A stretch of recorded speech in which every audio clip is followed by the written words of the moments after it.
Dans cette vidéo, nous allons terminer le chapitre sur les processus sédimentaires en s'intéressant à l'activité humaine et à son impact. En effet, l'homme exploite les animaux et les végétaux à travers l'élevage et l'agriculture, mais on oublie bien souvent qu'il exploite également toutes les ressources géologiques à sa disposition, et cela a bien sûr des conséquences. Les processus d'érosion modifient et transportent des ressources géologiques qui s'accumulent par sédimentation dans des gisements naturels.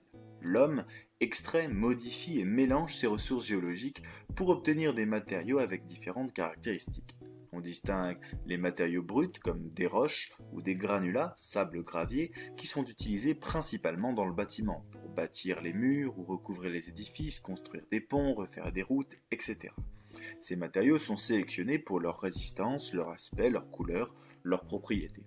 Et on distingue également les matériaux manufacturés, issus d'une transformation par l'homme. Le ciment, par exemple, provient de la cuisson d'un mélange de calcaire et d'argile, des roches sédimentaires, qui sont ensuite broyées et mélangées avec un peu de gypse, une autre roche sédimentaire.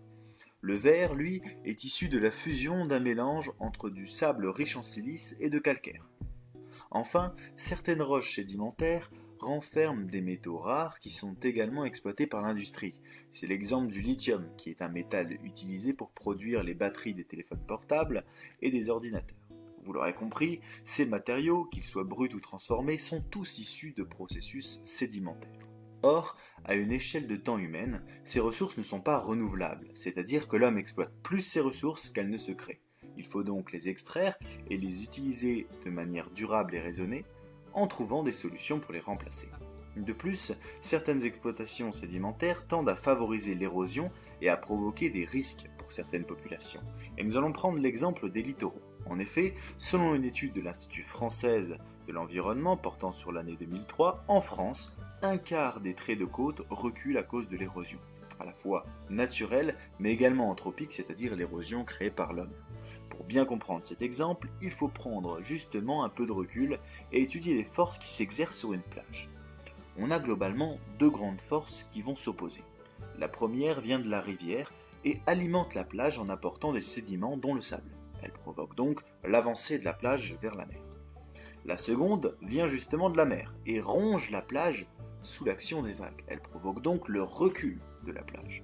Et on va considérer que ces deux forces sont en équilibre et donc on a une plage stable. Or, lors de la création de barrages pour créer de l'électricité ou suite à l'exploitation directe du sable dans les rivières, le transport sédimentaire va ainsi être modifié. Les plages vont recevoir moins de sable et vont être tout de même attaquées par la mer, ce qui provoque donc un recul des côtes. Les populations littorales résidentes sont ainsi soumises à ce qu'on appelle un risque. Alors qu'est-ce que c'est qu'un risque ? Un risque, ça correspond aux effets d'un aléa, c'est-à-dire un phénomène menaçant susceptible de causer des dommages, sur des enjeux économiques ou humains. Exemple, la résidence Le Signal, qui a été construite à partir des années 1967 à Soulac-sur-Mer. À cette époque, le bâtiment se trouvait à 150 mètres de l'océan.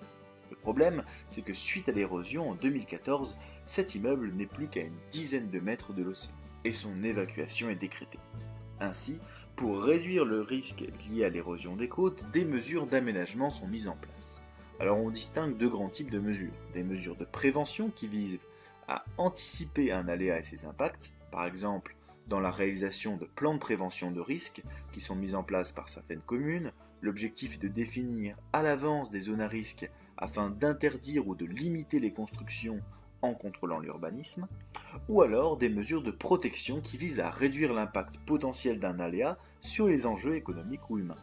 Par exemple, grâce à l'installation d'aménagements spécifiques comme des pare-vagues qui brisent les vagues avant qu'elles n'atteignent la côte, ou la végétalisation des dunes par l'implantation par exemple des zoyas, qui est une plante qui résiste au sel marin et qui a des racines très profondes qui vont donc s'ancrer dans le sable et limiter les processus d'érosion.